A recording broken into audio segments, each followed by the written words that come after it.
trust. And that is the only place from really to search deeply. If you have a very strong musical idea, you will be together.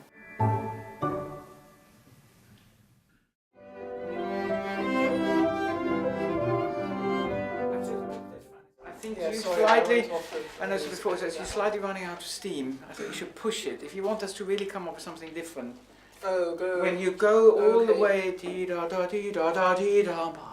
It takes a lot of rehearsal and chemistry between the players, actually, and I do think of it as a form of alchemy somehow, how you can get those very different sounds to blend together into something really quite amazing, at times orchestral, in the variety of colour.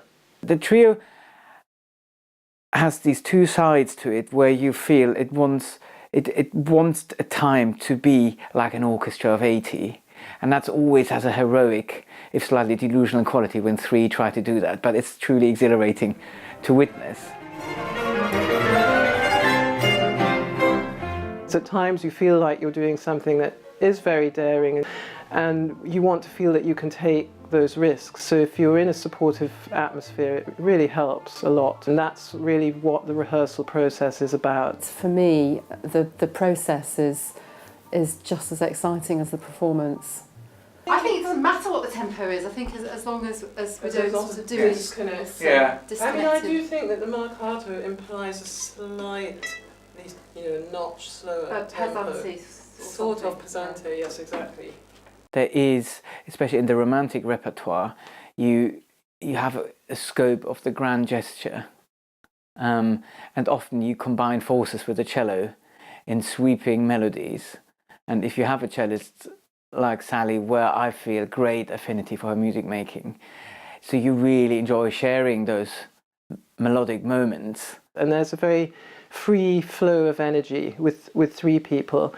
It's also small enough to mean that everybody really can have their say, whereas perhaps in a slightly bigger group you would really need somebody to take the lead, even if there isn't a conductor. A lot of the problems of ensemble will disappear if you have a strong musical idea and commitment to it. Maybe just a little bit more spoken at the beginning.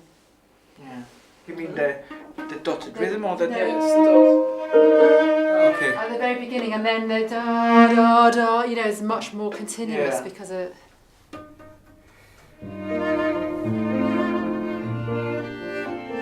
All the great composers have written for the trio, and I think particularly in the 19th and early 20th centuries that sort of appreciation of the orchestral type of colour and the great expressive possibilities of those three instruments seem to really draw out a huge range of writing that's very satisfying for us. It's like having a great role in a Shakespeare play.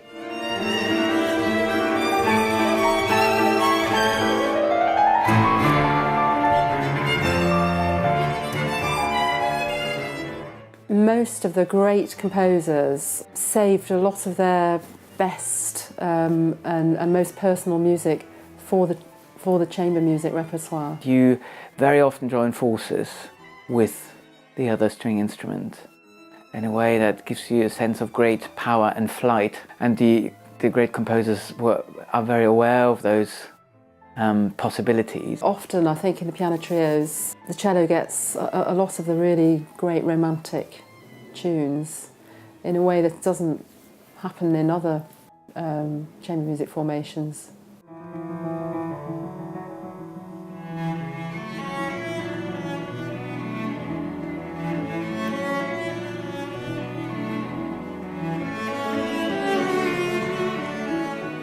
The structure of it is so perfect.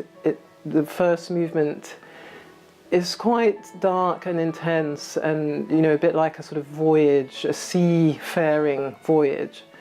And then you have this very intimate and consoling slow movement. And just when it all might be getting a little bit too heavy, he throws in the light relief of the scherzo, which is a real bravura virtuoso piece. It shows off a little bit, and so it's entertaining.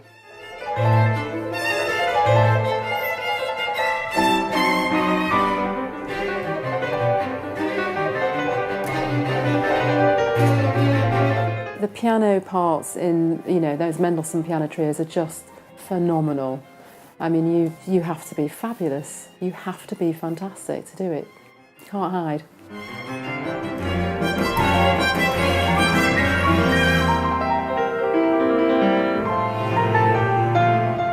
Audiences find it very satisfying. Even people who've never heard it come away so thrilled and excited.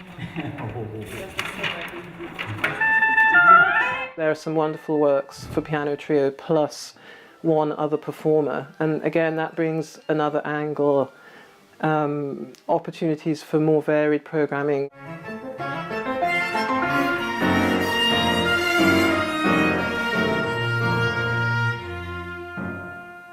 In a piano trio, you've only got 3 people.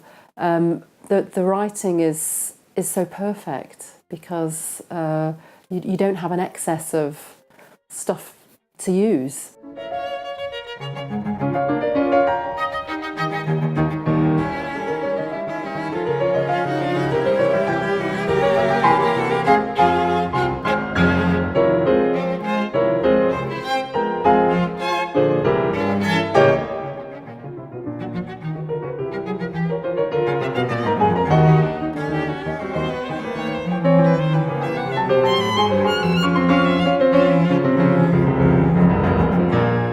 We are very passionate about the music, and we want that to come across the footlights. We engage with each other, we look at each other, we're ready if somebody in the group wants to do something a little bit daring and different from what we've planned, and we feel fully involved from head to toe. I think that process, is so strong for me, with us, that, you know, that passion to really understand and re-examine and grow as individual musicians, but as an ensemble.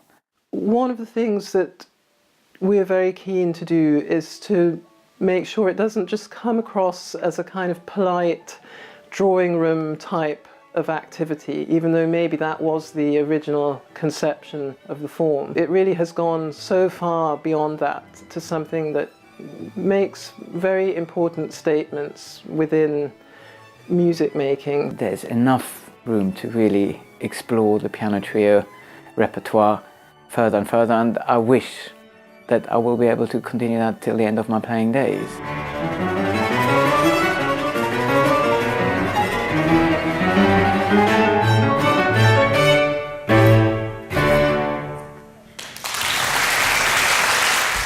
It's that repertoire with those musicians, that's the appeal for me.